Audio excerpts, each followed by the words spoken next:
Kwa majina naitwa Padri Dr. Kilianus Iduka, ni padri wa Jimbo Katoliki la Geita, ambapo nafanya utume wangu kama paroko wa parokia hii ya Bikira Maria Afya ya Wagonjwa Sengerema.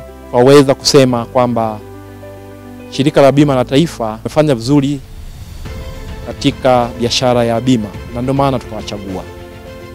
Magari yote yanayomilikiwa na Jimbo Katoliki la Geita yanatumia bima hii ya shirika la bima la taifa. Na kwa kweli wamekuwa ni msaada mkubwa. Kwa maana kwa mfano tu, kwa sera ya jimbo letu la Geita, magari yote mapya yanayoingizwa jimboni yanapaswa kupata bima kubwa, yani comprehensive.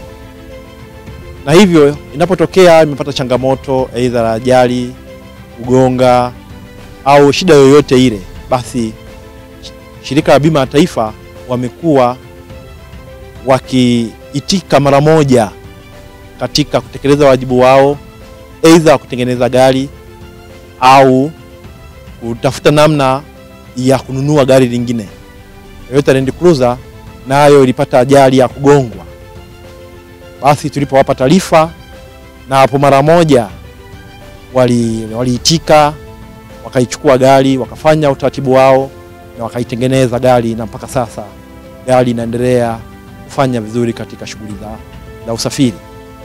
Hayo haitoshi, pia kuna magari mengine ambapo ndani ya jimbo la Geita yamepata changamoto za ajali kama hizo, lakini shirika la bima la taifa wameitika mara moja na kuyarudisha magari katika hali yake na akaendelea na utume. Kwa hiyo kwa kusema hayo, naweza kuthibitisha kabisa kwamba shirika la bima la taifa ni chaguo sahihi kwa masuala ya bima. NIC Insurance, sisi ndio bima.